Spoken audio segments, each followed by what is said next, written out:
கரூரில் தமிழக வெற்றிக் கழகத்தின் பிரச்சாரத்தின் போது 41 பேர் உயிரிழந்த நிலையில் இதுபோன்ற உயிரிழப்புகள் நடக்காமல் இருக்க என்ன செய்ய வேண்டும் என திருப்பூர் மாவட்டம் தாராபுரம் பகுதி மக்கள் தெரிவித்த கருத்துக்களை மக்கள் பார்வை பகுதியில் தற்போது பார்க்கலாம். இது போன்ற சம்பவங்கள் நடைபெறாமல் இருப்பதற்கு இடங்களை தேர்வு செய்யும் பொழுது, இடங்களுக்கு அனுமதி கேட்கும் பொழுதே அந்த இடத்தை முறையாக இந்த அரசு நம்முடைய காவல்துறை அதிகாரிகளை வைத்து அந்த இடம் போதுமானதா என்று ஆராய்ந்து அந்த இடத்தை தகுதியான இடத்தில் இந்த கூட்டங்களை நடத்துவதற்கு அனுமதிக்க வேண்டும். அதே போன்று கூட்டம் நடைபெறும் பொழுது எவ்வளவு கூட்டம் வரும், அதற்கு என்ன முன்னேற்பாடுகள் செய்ய வேண்டும், அனைத்து நடவடிக்கைகளையும் மேற்கொள்ளப்பட வேண்டும். மேலும் இது போன்ற கூட்டங்களுக்கு தொண்டர்கள் எவ்வாறு வருவார்கள், ரசிகர்கள் எவ்வாறு நடந்து கொள்வார்கள், அதற்கேற்றாற்போல் பாதுகாப்புகளை வழங்க வேண்டும் என்று கேட்டுக்கொள்கின்றேன். அதே போல நம்மளுடைய தமிழக முதல்வர் அவர்கள் இது போன்ற மாநாடுகள் நடைபெறுவதற்கு தனியாக சட்டங்களை இயற்றி அதன் மூலம் பாதுகாப்பு வழங்க வேண்டும். மேலும் இது போன்ற மாநாடுகளில் குழந்தைகளும் கர்ப்பிணி பெண்களும் வயதான முதியோர்களும் வராமல் இருப்பது நம்மளுடைய உயிர் சேதங்களை தடுக்க முடியும். இது யாரையும் குறை சொல்லும் வண்ணமாக இருக்கக்கூடாது என்பதை நான் மனசில் நினச்சிக்கிறேன். அதே போல் மக்களாகிய நாமளும் பார்த்தீங்கன்னா ரொம்ப விழிப்புணர்வோடு இருக்க வேண்டிய காலகட்டமாக இருக்கிறது. ஏனென்றால் இந்த மாதிரியான கூட்டங்களுக்கு கண்டிப்பாக பெண்களோ அல்லது தாய்மார்களோ முதியவர்களோ பள்ளி குழந்தைகளோ கர்ப்பிணி பெண்களோ சிறு குழந்தைகள் அழைத்து வருவது, இது போன்ற காரியங்களை தவிர்ப்பது ரொம்ப நல்லதாக நான் நினைக்கிறேன். அப்படிப்பட்ட விழிப்புணர்வோடு நாமளும் இருக்கணும்.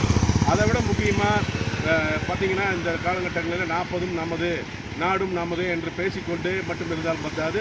இந்த 40 உயிர்களுக்கும் தமிழ்நாடு அரசு தான் முழு பொறுப்பேற்க வேண்டும் என்பதை இந்த நேரத்தில் தெரிவிக்கிறேன். இந்த மாதிரி சம்பவம் இதுவரைக்கும் நடந்ததில்லை. இந்த நெருக்கடியான சம்பவத்துக்கு தமிழக அரசு இதுக்கு காரணம்னு தோணுது. ஏன்னா ஒரு கூட்டம் நடக்குதுங்கும் போது அவங்களுக்கு பர்மிஷன் கொடுக்கறது தமிழக அரசு தான் கொடுக்குறாங்க. இந்த அரசாங்கம் சரியான ஒரு பாதுகாப்பு கொடுத்து பொதுமக்களுக்கு பாதுகாப்பு கொடுத்துருந்தா இந்த மாதிரி ஒரு விளைவுகள் ஏற்படுறதுக்கு வாய்ப்பு இல்லை. ஏன்னா இனிமேலாவது இந்த அரசாங்கம் மக்களுக்கு இந்த மாதிரி பிரச்சார கூட்டங்களாகட்டும் பொதுக்கூட்டங்களாகட்டும் தக்க பாதுகாப்பு கொடுத்து மக்களை பாதுகாக்கணுங்கிறது தான் எங்களுடைய கருத்து. அதுக்கும் இல்லாமல் பொதுமக்களாகிய நம்மளும் இந்த மாதிரி கூட்டங்களுக்கு போகும்போது குழந்தைகளவோ கர்ப்பிணி பெண்ணுங்களவோ தயவு செய்து இனிமேலாவது அழைச்சிட்டு போகாதீங்க. ஏன்னா முதல்ல நம்ம பாதுகாப்பை நம்ம தான் தேடிக்கணும், அதுக்கப்புறம் தான் நம்ம மற்றவர்களை சொல்ல முடியும். எனவே இந்த கூட்டத்தில் உயிரிழந்த அத்தனை குடும்பங்களுக்கும் என்னுடைய ஆழ்ந்த இரங்கலை தெரிவிச்சுக்கிறேன். இந்த செய்தி பார்த்தீங்கன்னா தமிழ்நாட்டிலேயே மிகப்பெரிய துயர சம்பவம். இதற்கு முக்கியமான காரணம் தமிழக அரசு இதுக்கு எந்த விதமான ஒரு பாதுகாப்பு முதல்ல கொடுக்கல. ரெண்டாவது, தமிழ்நாட்டினுடைய உளவு பிரிவு இவங்க சரியா செயல்படல. என்ன காரணம் அப்படின்னா, தொடர்ச்சியா விஜய் நடத்திட்டு இருக்கிற பொதுக்கூட்டங்கள் இதுக்கெல்லாம் பார்த்தீங்கன்னா கிட்டத்தட்ட ஒரு 4-5 முறை அவர் நடத்திட்டாரு. அந்த சமயத்துல என்னென்னவெல்லாம் எவ்வளவு மக்கள் கூடுறாங்க அப்படிங்கிறது தமிழக அரசுக்கு தெரியும். அப்போ இந்த மாதிரி ஒரு நெருக்கடியான இடத்தை தேர்வு செய்து கொடுத்து அவங்களுக்கு ஒரு இக்கட்டான, அதாவது பார்க்குற பொதுமக்களுக்கு ஒரு நடிகர்னாவே ஒரு கவர்ச்சி இருக்கும். அந்த கவர்ச்சிக்காக நிறைய பேர் அதில் அவரை பார்க்க வந்திருக்கிறாங்க. அந்த பார்க்க வந்தவங்களுடைய மனநிலை எவ்வளோ, அதாவது இந்த சம்பவத்தை கேட்டப்போ எவ்வளோ மனநிலை அவங்களுக்கு பாதிக்கப்பட்டிருக்கும். ஒன்று. ரெண்டாவது, இந்த கவர்ச்சிக்காக இத்தனை உயிர்கள் பலியாயிருக்கு. ஒரு சிறிய இடத்துல 4 புறமும் 3 புறமும் அடைப்புகள் இருந்த இடத்துல அதிகமான மக்கள் கூடியிருந்த காரணத்தினால் அங்கு ஏற்பட்ட தள்ளுமுள்ளுவின் காரணமாக கீழே விழுந்தவர்கள் மிதிபட்டு தான் இறந்திருக்காங்க.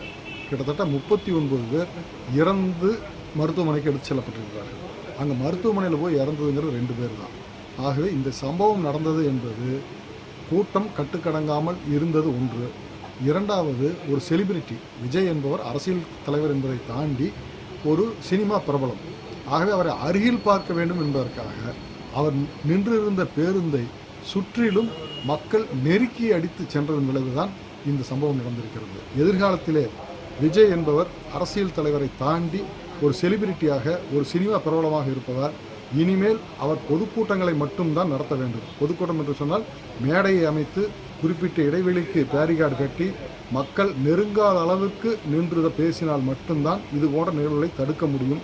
இரண்டாவது, மாவட்டத்திற்கு ஒரு இடம் என்பதை மாற்றி விஜய் அவர்கள் இனிமேல் ஒரே நாளில் ஒரு 10 கிலோமீட்டர் 15 கிலோமீட்டருக்கு ஒன்று என்ற வகையில் பல இடத்தில் பேசினார் என்று சொன்னால் இந்த கூட்டத்தினுடைய நெருக்கடியில் குறையும். ஏன்னா அவர் அரசியல் தலைவர்ங்கிறது ஒன்று, அதையும் தாண்டி தமிழகத்தின் மிக பிரபலமான ஒரு நடிகர். ஆகவே அந்த நடிகருடைய அரசியல் தலைவர் என்பதை தாண்டி நடிகரை பார்க்க வருகின்ற கூட்டத்தை கட்டுப்படுத்துவது என்பது இயலாத காரியம். காவல்துறையும் பண்ண முடியாது, விஜயுடைய தொண்டர்களும் பண்ண முடியாது. ஆகவே இதை பிரித்து பல இடங்களில் ஒரே நாளில் வச்சாங்கன்னு சொன்னால் இந்த விபத்துகளை தடுக்க முடியும். காவல்துறையும் திறந்தவெளி மைதானங்களை, அதாவது ஒரு பிரச்சனை ஏற்படுதுன்னு சொன்னால் வெளியே போகிறதுக்கு வாய்ப்பு இருக்கிற மாதிரி திறந்தவெளி அரங்கங்களை அரசியல் கட்சிகளுக்கு ஒதுக்கி கொடுக்க வேண்டும். அப்போ தான் எதிர்காலத்தில் இது போன்ற சம்பவங்கள் நடக்காமல் தடுக்க முடியும்.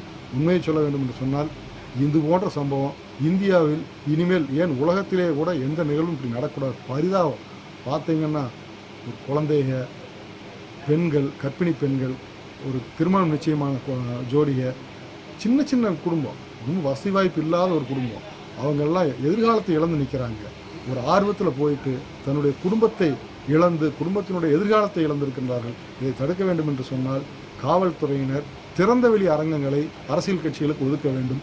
குறிப்பாக இதுபோன்ற சினிமா பிரபலங்களுக்கு நிச்சயமாக நகர்ப்புறங்களிலோ 4 புறங்களிலும் திறந்த வெளியாக கூட்டங்கள் வெளியேறுவதற்கு வாய்ப்பு இருக்கின்ற வகையில் அமைப்புகள் இருந்தால் மட்டுமே கூட்டங்களுக்கு அனுமதி கொடுக்க வேண்டும். இதுதான் இந்த போன்ற நிகழ்வுகளை தடுக்க முடியும் என்பது என்னுடைய தனிப்பட்ட கருத்தாக சொல்கிறேன்.